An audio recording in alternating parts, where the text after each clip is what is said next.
ಪ್ರಿಯ ಕೇಳುಗರೆ, ಜೀವನದ ಪಾಠಗಳು ಪಾಡ್ಕಾಸ್ಟ್ಗೆ ನಿಮ್ಮೆಲ್ಲರನ್ನೂ ಪ್ರೀತಿಯಿಂದ ಸ್ವಾಗತಿಸುತ್ತೇನೆ.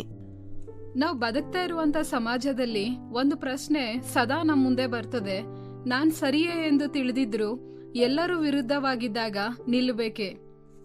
ಬಹುತೇಕ ಸಮಯಗಳಲ್ಲಿ ನಾವು ಈ ರೀತಿ ಯೋಚಿಸ್ತೇವೆ, ನಾನು ಒಬ್ನೇ ಏನ್ ಮಾಡಬಹುದು, ಎಲ್ಲರೂ ಹಾಗೆ ಮಾಡ್ತಿದ್ದಾರೆ ಅಂದ್ರೆ ನಾನು ಮಾಡ್ಬೇಕಾ, ನಾನ್ ಮಾತಾಡಿದ್ರೆ ಜನ ಏನ್ ಹೇಳ್ತಾರೆ. ಫ್ರೆಂಡ್ಸ್, ಸಮಾಜ ಹೆಚ್ಚಾಗಿ ಬಹುಮತವನ್ನ ಸತ್ಯ ಅಂತ ಹೇಳ್ತದೆ. ಆದ್ರೆ ಇತಿಹಾಸ ನಮ್ಗೆ ಹೇಳುವಂಥದ್ದು ಏನಂದ್ರೆ ಮೆಜಾರಿಟಿ ಸದಾ ಸರಿಯಲ್ಲ. ಹಲವಾರು ಬಾರಿ ಒಬ್ರೇ ನಿಂತವರು ಸಮಾಜದ ದಿಕ್ಕನ್ನೇ ಬದಲಾಯಿಸಿದ್ದಾರೆ. ಇಂದು ನಾವು ನೋಡೋಣ, ಧರ್ಮ ಅಥವಾ ಶಾಸ್ತ್ರವಿಲ್ಲದೆ ಮಾನವ ಮೌಲ್ಯಗಳು, ನೈತಿಕತೆ, ಅಂತರಾತ್ಮದ ಧ್ವನಿ ಆಧಾರದ ಮೇಲೆ ಸರಿಯಾದದಕ್ಕಾಗಿ ಒಬ್ಬರೇ ನಿಲ್ಲುವಂತ ಮಹತ್ವವನ್ನ. ಪ್ರತಿ ಮನುಷ್ಯನೊಳಗೆ ಒಂದು ಅಂತರಾತ್ಮ ಇದೆ. ಅದು ನಮ್ಗೆ ಮೌನವಾಗಿ ಹೇಳ್ತದೆ, ಇದು ಸರಿಯಲ್ಲ, ಇದು ನ್ಯಾಯ ಅಲ್ಲ, ನೀನ್ ಮೌನವಾಗಿರ್ಬಾರ್ದು ಎಂಬುದಾಗಿ.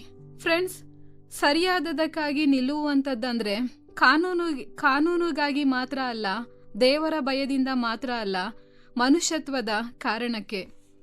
ಒಬ್ಬ ವ್ಯಕ್ತಿ ನಿಂತಾಗ ಅವನು ಹೇಳ್ತಾ ಇರುವಂಥದ್ದು, ನಾನು ನನ್ನ ಮೌಲ್ಯಗಳನ್ನ ಮಾರಿಕೊಳ್ಳಲ್ಲ ಎಂಬುದಾಗಿ. ಅಂತರಾತ್ಮವನ್ನ ನಿರ್ಲಕ್ಷಿಸಿದ್ರೆ ನಾವು ಹೊರಗೆ ಗೆದ್ದವರಂತೆ ಕಾಣಬಹುದು, ಆದ್ರೆ ಒಳಗೆ ಸೋತವರಾಗ್ತೇವೆ.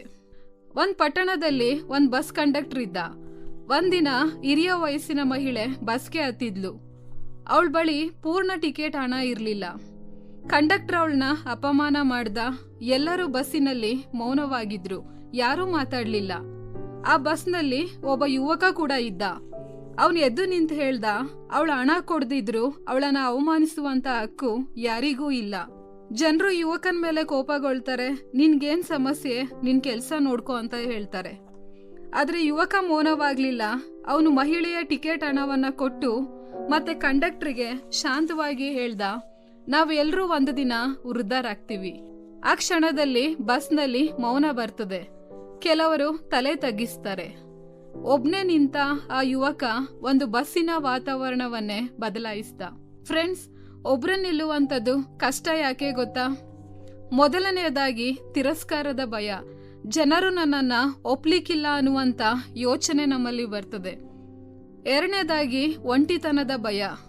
ನಾನು ಒಬ್ನೇ ಉಳಿದು ಬಿಡ್ತೀನಿ ಅನ್ನುವಂತ ಭಯ ಬರ್ತದೆ. ಮೂರನೇದಾಗಿ ನಷ್ಟದ ಭಯ. ಕೆಲಸ, ಸ್ನೇಹ, ಸ್ಥಾನಮಾನದ ಭಯ. ಆದ್ರೆ ಪ್ರಶ್ನೆ ಇದು, ನಾವು ಕಳೆದುಕೊಳ್ಳೋದು ಜನರ ಒಪ್ಪಿಗೆಯ ಅಥವಾ ನಮ್ಮ ಆತ್ಮ ಗೌರವನ ಎಂಬುದಾಗಿ. ಒಂದು ಉದಾಹರಣೆ ನೋಡೋಣ. ಒಂದು ಕೊಠಡಿ ಸಂಪೂರ್ಣ ಕತ್ತಲೆಯಲ್ಲಿದೆ. ನೀವೊಂದು ಸಣ್ಣ ದೀಪ ಹಚ್ಚಿದ್ರೆ ಏನಾಗ್ತದೆ? ದೀಪ ಕತ್ತಲೆಯನ್ನೆಲ್ಲ ಹೊಡೆದಾಕಲ್ಲ, ಆದ್ರೆ ಅದು ಹೇಳ್ತದೆ ಇಲ್ಲಿ ಬೆಳಕು ಇದೆ. ದೀಪ ಒಂಟಿಯಾಗಿದ್ರು ಅದು ತನ್ನ ಕೆಲಸ ಮಾಡ್ತದೆ. ನೀನ್ ಸರಿ ಎಂದು ನಿಂತಾಗ ನೀನ್ ಎಲ್ಲರನ್ನ ಬದಲಿಸದೇ ಇರಬಹುದು, ಆದ್ರೆ ಯಾರಿಗಾದ್ರೂ ದಾರಿ ತೋರಿಸಬಹುದು. ಫ್ರೆಂಡ್ಸ್, ಇತಿಹಾಸದಲ್ಲಿ ದೊಡ್ಡ ಬದಲಾವಣೆಯನ್ನ ತಂದವರು ಮೊದಲಿಗೆ ಒಬ್ರೇ ನಿಂತವರು, ಜನ ವಿರೋಧಿಸಿದ್ರು ನಿಂತವಂತವರು, ತಮ್ಮ ಮೌಲ್ಯಗಳಿಗೆ ಬೆಲೆ ಕೊಟ್ಟವರು. ಒಬ್ನು ನಿಂತಾಗ ಇನ್ನೊಬ್ಬನಿಗೆ ಧೈರ್ಯ ಬರ್ತದೆ, ಮತ್ತೆ ಇನ್ನೊಬ್ಬ, ಹೀಗೆ ಒಬ್ಬರ ಧೈರ್ಯ ಸಮೂಹದ ಧೈರ್ಯವಾಗ್ತದೆ. ಸತ್ಯವೇದ ಹೇಳ್ತದೆ, ಜ್ಞಾನೋಕ್ತಿಗಳು 29ನೇ ಅಧ್ಯಾಯ 5ನೇ ವಚನ, ಮನುಷ್ಯನ ಭಯ ಉರುಲು, ಯೆಹೋವನ ಭರವಸ ಉದ್ಧಾರ ಎಂಬುದಾಗಿ. ಫ್ರೆಂಡ್ಸ್, ಜನ ಏನ್ ಹೇಳ್ತಾರೆ ಅನ್ನೋ ಭಯ ನಮ್ಗೆ ಮೌನವಾಗಿಸಬಹುದು, ಆದ್ರೆ ಸತ್ಯಕ್ಕಾಗಿ ನಿಲ್ಲುವಂತ ಧೈರ್ಯ ನಮಗೆ ಒಳಗಿನ ಸ್ವಾತಂತ್ರ್ಯವನ್ನ ಕೊಡ್ತದೆ.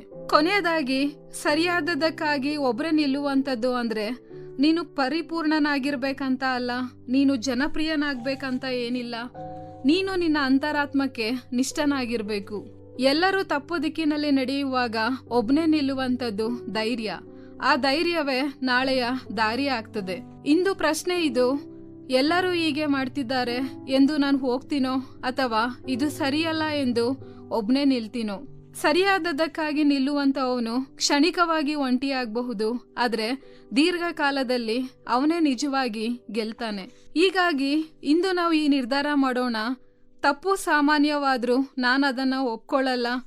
ಅನ್ಯಾಯ ಮೌನದಿಂದ ಬೆಳೆಯುತ್ತದೆ, ನಾನು ಮೌನವಾಗಿರಲ್ಲ.